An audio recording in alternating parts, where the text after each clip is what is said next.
इस कविता का जो विषय है, वो जो शब्द है, असल में उस पर कविताएं नहीं लिखी जा सकती। दुनिया की किसी भी कलम में इतनी ताकत नहीं है कि वो माँ पे कविताएं लिख सके। मैं तो बहुत छोटा कलमकार हूं, मैं माँ पे क्या कविताएं लिखूंगा। मैंने एक कविता सिर्फ ये लिखी है कि जब माँ हमारे पास होती है तब शायद उसके होने का एहसास नहीं होता। जब माँ नहीं होती तब जिंदगी क्या होती है, बस मैं ये कहना चाहता हूँ।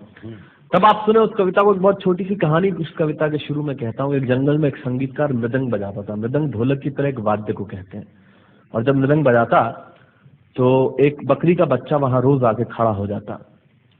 एक दिन सर ये कैमरे जो भी है बंद कर दें प्लीज, फॉर गॉड सेक।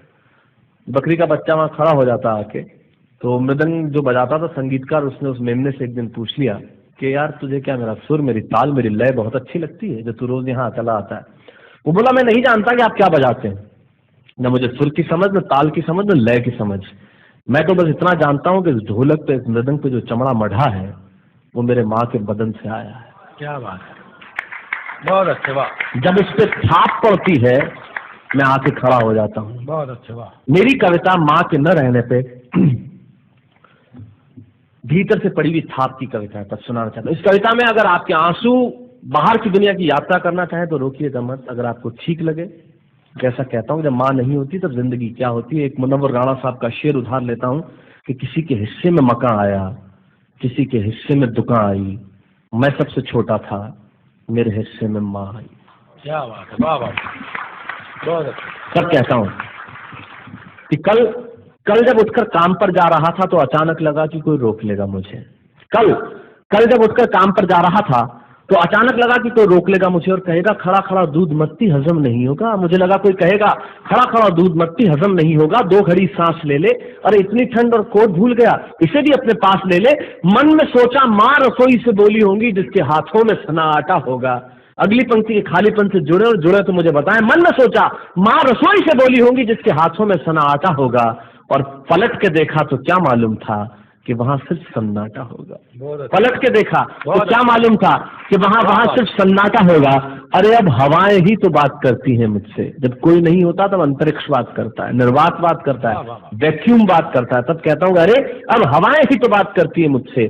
लगता है जब जाऊंगा किसी खास काम से तो कोई कहेगा दही शक्कर खा ले बेटा, अच्छा शगुन होता है। कोई कहेगा गुड़ खा ले बेटा, अच्छा शगुन होता है। पर मन इसी बात के लिए तो रोता है कि सब कुछ है माँ, सब कुछ, जिस आजादी के लिए तुझसे मैं सारी उम्र लड़ता रहा। आपने अपने बचपन में देखा होगा, माए हमें टोकती है, यहाँ मत जा, वहां मत जा, ये मत कर, वो मत कर। तब हम आजाद होना चाहते हैं, और आजादी की कीमत कितनी बड़ी देनी पड़ती है। अगर कम शब्दों में मैंने ठीक बात कह दी हो तो इसका एहसास मुझे जरूर कराइएगा कि सब कुछ है माँ, सब कुछ, जिस आजादी के लिए तुझसे मैं सारी उम्र लड़ता रहा वो सारी आजादी मेरे पास है।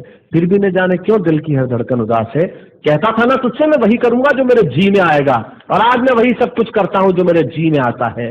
बात ये नहीं है कि मैं जो चाहूं कर लूं, मुझे कोई रोकने वाला नहीं है। बात है तो इतनी सी कि सुबह देर से उठूं ना तो कोई टोकने वाला नहीं। बहुत अच्छे, वाह वाह, बहुत अच्छे, वाह वाह वाह वाह। बात है तो इतनी सी कि सुबह देर से उठूं ना तो कोई टोकने वाला नहीं है।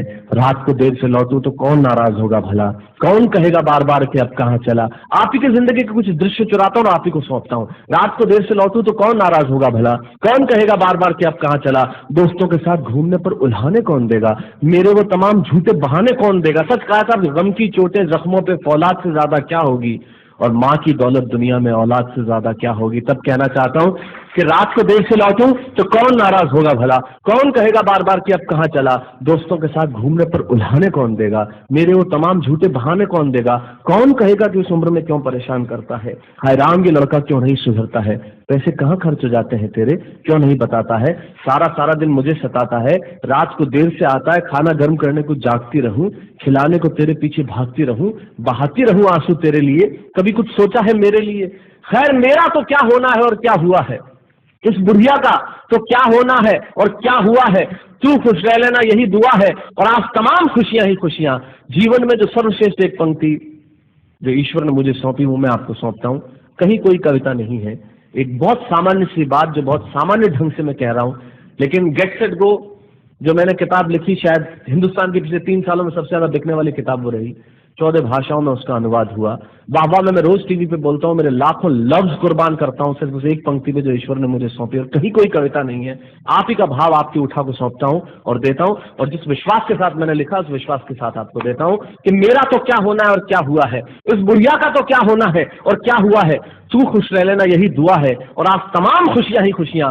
गम ये नहीं है कि कोई ये सब खुशियां बांटने वाला होता, पर कोई तो होता जो गलतियों पे डांटने वाला होता। बहुत अच्छे, वाह वाह वाह वाह, बहुत अच्छे, वाह।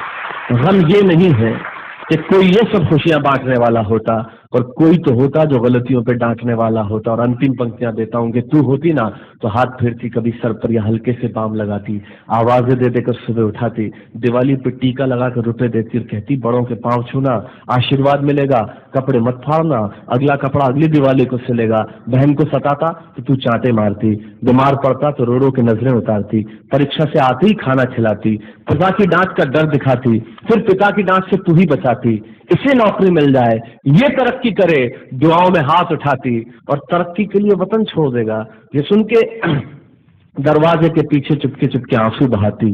सब कुछ है माँ, सब कुछ, आज तरक्की की हर रेखा तेरे बेटों को छू के जाती है, पर माँ हमें तेरी बहुत याद आती है। बहुत माँ।